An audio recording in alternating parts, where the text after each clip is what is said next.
always hear the defense in depth or the layered security approach brought up as being part of what you should be doing. But abstracting it into, it's a great way to think about it and simply visualize it, but there's always going to be holes if you go with just a layered approach because, well, I put something on a single layer, therefore that layer is protected. Well, you could have put two things on a single layer and protected it even better, but was it worthwhile?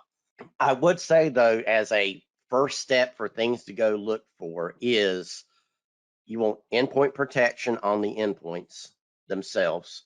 You're going to want a firewall appliance in place and not just we turned it on and we didn't configure anything, and actually properly configured and licensed firewall appliance of some sort. And also if the environment can afford it, an IDS or an IPS solution of some sort. And Fortinet, Meraki has these, pfSense has these. You can also take the route of going out and bringing Suricata or snort-like capabilities into an environment. And at those points, it's not about protection, it's about monitoring and response so that you're able to pick up on that malicious activity that's happening on the network that your endpoint protection is not picking up on. There's always the risk assessment conversation of how much, what is the security budget? What should we be, what can the client afford? What does the environment need? You have to make that good balance there. But it should not stop at just an endpoint protection solution. Something needs to be done for the network as well.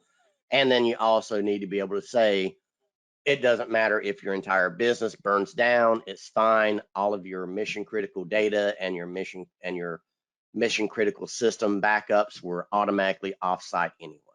So you have to be able to build in that resilience as well. And that's something some MSPs will, I don't want to say dodge it intentionally, but they don't get around to it or they don't approach it because, well, they're so busy saying, well, we're going to do all these things so you don't have these problems.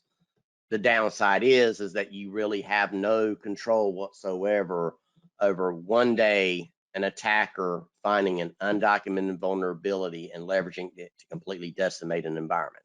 You cannot stop that possibility no matter what you do.